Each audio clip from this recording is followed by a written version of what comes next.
ఈనాడు తెలంగాణ రాష్ట్రం హైదరాబాద్ నగరము అంటే ఒక 4 వండర్స్ గురించి మనం మాట్లాడుకుంటే మొదటి వరుసలో చార్మినార్, రెండవ వరుసలో గోల్కొండ, మూడవ వరుసలో హైటెక్ సిటీ, ఫోర్త్ వండర్ కింద రామోజీ ఫిలిం సిటీ ఈరోజు తెలంగాణ రాష్ట్రానికి హైదరాబాద్ నగరానికి ఒక గుర్తింపును తీసుకొచ్చింది. ఆనాడు తెలుగు సినీ పరిశ్రమ నంది అవార్డులతో మొదలై ఈనాడు ఆస్కార్ అవార్డులకి ఎదిగింది అని అంటే ఈ ప్రాంతంలో కట్టిన స్టూడియోలే కాదు, రామోజీ ఫిలిం సిటీ కూడా ఎంతో తోడ్పాటును అందించింది. అందుకే నేను చాలా సందర్భాలలో చెప్పడం జరిగింది, టాలీవుడ్ బాలీవుడ్ కోసం కాదు, హాలీవుడ్ కూడా ఈ రాష్ట్రానికి నగరానికి రామోజీ ఫిలిం సిటీకి రావాలి, స్క్రిప్ట్తో వస్తే ప్రింట్తో వెళ్ళాలి అని రామోజీ గారు ఏదైతే ఆలోచనతో ఈ రామోజీ ఫిలిం సిటీని వారు ప్రారంభించినరో ఈరోజు ఆ కళ నిజమైంది. ఎవరైనా సినిమా తీయాలి అని అనుకుంటే స్క్రిప్ట్ తీసుకొని రామోజీ ఫిలిం సిటీ కాంపౌండ్లోకి వస్తే ఈరోజు ప్రింట్ తీసుకొని బయటికి వెళ్ళేంతగా అన్ని రంగాల నైపుణ్యాలను ఇక్కడ వారు కేంద్రీకృతం చేశారు. ఈ 2000 ఎకరాలు ఒక కళాఖండం, ఒక అద్భుతం.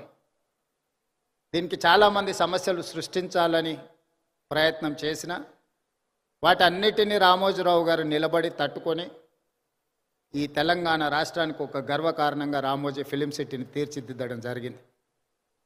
అదేవిధంగా పత్రికా రంగంలో ఈనాడు పత్రిక 50 సంవత్సరాలు పూర్తి చేసుకున్న సందర్భంగా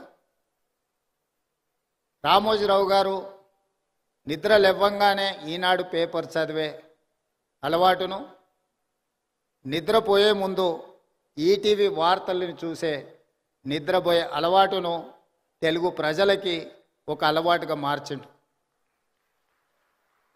ఈనాడు ముఖ్యంగా రాజకీయ నాయకులకు ఈ అలవాటు వ్యసనంగా మారింది.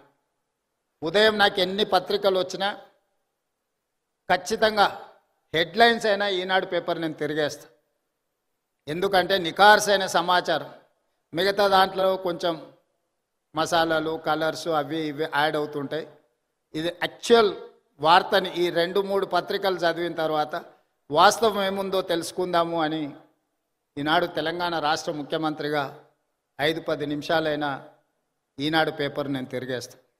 అదేవిధంగా సాయంత్రం ఇంటికి పోతే 9 గంటలకు ఈటీవీ వార్తల్ని తప్పకుండా చూస్తే ఎక్కడున్నాయి, ఈ ఊర్లోనే కాదు, ఈ నగరంలోనే కాదు, ఈ రాష్ట్రం పక్క దేశాలకు వెళ్ళిన సంపూర్ణమైన వార్తల్ని ఈటీవీలో ప్రసారం అవుతాయి. వాళ్ళ ఆలోచనలను కాకుండా జరిగిన వాస్తవాలను ప్రజలకు అందించాలన్న వారి స్ఫూర్తి ఈరోజు ఈనాడులో కానీ ఈటీవీలో కానీ కనిపిస్తుంది. అదేవిధంగా రామోజీరావు గారి గురించి ఆలోచన చేసినప్పుడు ఆశ్చర్యకరమైన అంశాలు కనిపిస్తాయి. పచ్చళ్ళు తినిపించిన రామోజీరావు గారి గొప్పతనం ఉంటుంది, పత్రిక చదివిన రామోజీరావు గారి గొప్పతనం కనిపిస్తుంది. ప్రసార సాధనాలు మార్గదర్శి చిట్ ఫండ్కి, రామోజీ ఫిలిం సిటీకి, ప్రియా పచ్చళ్ళకి, ఈనాడు పేపర్కి దేనికి పొంతన లేదు. ఇలా వివిధ రంగాలలో ఒక వ్యక్తి రాణించడం చాలా కష్టం. ఒక వ్యక్తికి ఒక విషయంలో టాలెంట్ ఉందంటే మనం అర్థం చేసుకోవచ్చు, అతను నిరంతరం అందులో కృషి చేయడం, అందులోనే ప్రయత్నం చేయడం అనేది ఆ వ్యక్తికి అందిన ఒక విద్య అనుకోవచ్చు. కానీ రామోజీరావు గారు ఏ రంగంలో ప్రవేశించినా ఆ రంగంలో నెంబర్ 1 ఉండడానికి వారు నిరంతరం, నాకు తెలిసి రోజుకు 18 గంటలు శ్రమించి ఈరోజు వారు ఏ రంగంలో ప్రవేశించినా ప్రతి రంగంలో తనదైన ముద్రను వారు వేయడం జరిగింది. అందుకే ఈనాడు రామోజీ సంస్థ ఈ రామోజీ ఎక్సలెన్స్ అవార్డు కార్యక్రమాన్ని పెట్టడం ద్వారా ఈరోజు అవార్డు గ్రహీతలను గుర్తించడమే కాకుండా భవిష్యత్తులో ఇంతకుముందు చంద్రబాబు నాయుడు గారు ఏదైతే చెప్పినరో ఈ అవార్డు అనేది ఒక గొప్ప గౌరవంగా భవిష్యత్తులో ఇది రాణిస్తుంది అని, నేను కూడా వారితో ఏకీభవిస్తున్నా. రామోజీ ఎక్సలెన్స్ అవార్డు అనేది ఆషామాషిగానో లేకపోతే రవీంద్ర భారతిలో చప్పట్లు దుప్పట్లతోని ఏర్పాటు చేసే ఆర్టిఫిషియల్ అవార్డు కాదు అని నేను సంపూర్ణంగా విశ్వసిస్తున్నా. ఈరోజు అవార్డు గ్రహీతలకు ఖచ్చితంగా వారి శ్రమకు వారి నైపుణ్యానికి ఒక గుర్తింపు, రామోజీ గారి ఆలోచనలని భవిష్యత్ తరాలకు అందించడానికి మీరు మేము మన అందరము చేయగలిగిన ప్రయత్నం అంతా చేయాలి. ఒక్క అనుభవాన్ని రామోజీరావు గారితో మొట్టమొదటి నేను కలిసిన అనుభవాన్ని మీతో పంచుకొని నా ఉపన్యాసాన్ని ముగిస్తాను. 2009 సంవత్సరంలో శాసనసభ ఎన్నికలు జరిగినాయి. ఎన్నికల తర్వాత ఓట్ల లెక్కింపుకు నెల రోజులు సమయం ఉండే. మేము అప్పుడు అన్ని లెక్కలు వేసుకున్నాం, తప్పకుండా ప్రభుత్వం వచ్చేటట్టే ఉందని. మరి ప్రభుత్వం వస్తే మంత్రులు కావాలనే కోరిక కూడా ఉంటుంది కదా. ఈరోజు ఆంధ్రప్రదేశ్లో వాళ్ళు చాలామంది మంత్రులు ఉన్నారు. ఒక 4 మిత్రులను కలిసి రామోజీరావు గారి సమయం తీసుకున్నాం. సార్ మిమ్మల్ని కలవాలనుకుంటున్నాం మేము అని. రాండి అన్నాడు. 4 కలిసి రామోజీరావు గారి దగ్గరకు వచ్చినాం. మా నడక మా చూపులను బట్టి ఆయనకు అర్థమైంది వీళ్ళేదో మంత్రి పదవులకు పైరవి కోసమే వచ్చినట్టున్నారని. భోజనం పెట్టి కూర్చోబెట్టి మేము అడగని కూడా అడగలే, వారే మొదలు పెట్టారు. రాజకీయాలు ఆ విధంగా, ఎన్నికలు ఫలితాలు ఏ విధంగా వస్తాయి అనేది విశ్లేషణ ఒక రకము. నేను ఇప్పటివరకు ఎవ్వరికి ఎప్పుడు చంద్రబాబు నాయుడు గారికి నేను ఎవ్వరికి మంత్రి పదవి ఇవ్వాలని చెప్పలేదు. నా దగ్గరికి ఎవరు వచ్చినా మంత్రుల కంటే కూడా ఎమ్మెల్యేలకు బాగా రాణిస్తారని నేను సూచన చేస్తూ ఉంటాను.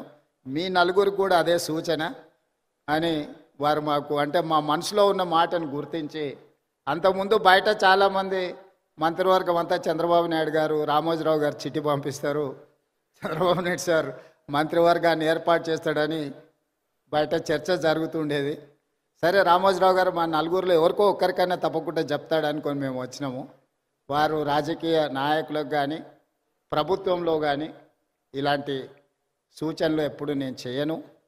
మీరు కష్టపడి పనిచేయండి, మీరు మంచి చేస్తే తప్పకుండా నా పత్రికలో స్థానం ఉంటుంది, మీరు చెడు చేస్తే మాత్రం మొదటి పేజీలో స్థానం ఉంటుంది, మీరు ఏది కావాలనో కోరుకోండి అని చెప్పి మంచి భోజనం పెట్టి, రామోజీరావు గారు మంచి హోస్ట్. నేను ముఖ్యమంత్రి అయిన తర్వాత కూడా వస్తే చాలాసేపు భోజనం పెట్టి చాలా విషయాలు మాట్లాడారు. ముఖ్యమంత్రిగా వచ్చినప్పుడైనా ఏదైనా పనుల విషయంలో ప్రస్తావిస్తారేమో నేను అనుకున్నా, వారు ఏం మాట్లాడలేదు. వారు చెప్పిండ్రు ఇది నా బాధ్యత, ఎందుకు సార్ రెస్ట్ తీసుకోవచ్చు కదంటే, నిత్యం నాకు ఈ పనిలోనే ఒక సంతృప్తి ఉంటుంది, ప్రతి పేజు నేను చదువుతాను. అక్కడక్కడ వారు స్పెల్లింగ్ కరెక్షన్స్ ఉంటే కూడా పత్రికలో వచ్చిన ఆ డేటా అంటే మ్యాటర్ని కూడా వారు రౌండప్ చేసి పెట్టి అందులో ఏం తప్పులు ఉన్నాయో కూడా మార్క్ చేసి పెట్టి వారి టేబుల్ మీద కనిపించింది. అంత నిబద్ధతతోని వారు పనిచేసిండ్రు కాబట్టే ఇంత గొప్ప సంస్థను నిర్మించగలిగినరు. రామోజీ అనేది ఒక పేరు కాదు, ఒక బ్రాండ్. ఈ బ్రాండ్ను కొనసాగించే క్రమంలో మా వంతు సహకారం, మా సహకారం ఏం లేదు, మేము మీకు అన్యాయం చేయకపోవడం మీకు పెద్ద సహకారము. మా ప్రభుత్వం వైపు నుంచి సంపూర్ణంగా రామోజీ గ్రూప్ సంస్థలకు సంపూర్ణమైన సహకారం ఉంటుంది. Ramoji film city, Ramoji ETV కావచ్చు, ఈనాడు కావచ్చు, తెలంగాణకు హైదరాబాద్ నగరానికి ఒక గొప్ప గౌరవం. ఈ తెలంగాణ గౌరవాన్ని ముందుకు తీసుకువెళ్ళడానికి మా రాష్ట్ర ప్రభుత్వం తరఫున సంపూర్ణమైన సహకారం ఉంటుంది. అదేవిధంగా పెద్దలు వెంకయ్యనాయుడు గారు, ఎన్వి రమణ గారు సూచన చేసారు తెలుగు భాష గురించి. తప్పకుండా మేము ఈ మధ్యకాలంలో ప్రభుత్వం ఇస్తున్న జీవోలు మిగతా వాటిని తెలుగులోనే ఇస్తూ ఉన్నాం. కాకపోతే ఇంకా అది కొంత సమయం పడుతుంది, దాన్ని తప్పకుండా ముందుకు తీసుకెళ్తాం. రాధాకృష్ణ గారు ఇక్కడ గవర్నర్గా 3.5 నెలలు వారి బాధ్యతలు నిర్వహించి సంపూర్ణమైన సహకారాన్ని తెలంగాణ రాష్ట్రానికి అందించారు.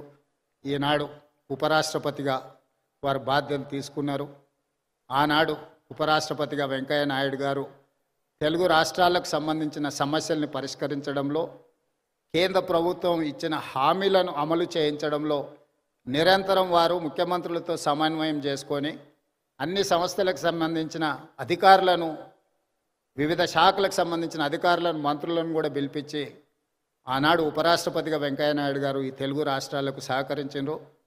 ఈనాడు నేను భారత ఉపరాష్ట్రపతి రాధాకృష్ణన్ గారి నుంచి కూడా మేము ఇదే రకమైన సహకారాన్ని వారి నుంచి ఆశిస్తున్నాం. వారిని మనస్ఫూర్తిగా ఈ వేదిక మీద నుంచి ఉపరాష్ట్రపతిగా బాధ్యతలు చేపట్టినందుకు అభినందనలు తెలియజేస్తూ మీ అందరి దగ్గర సెలవు తీసుకుంటున్నాను.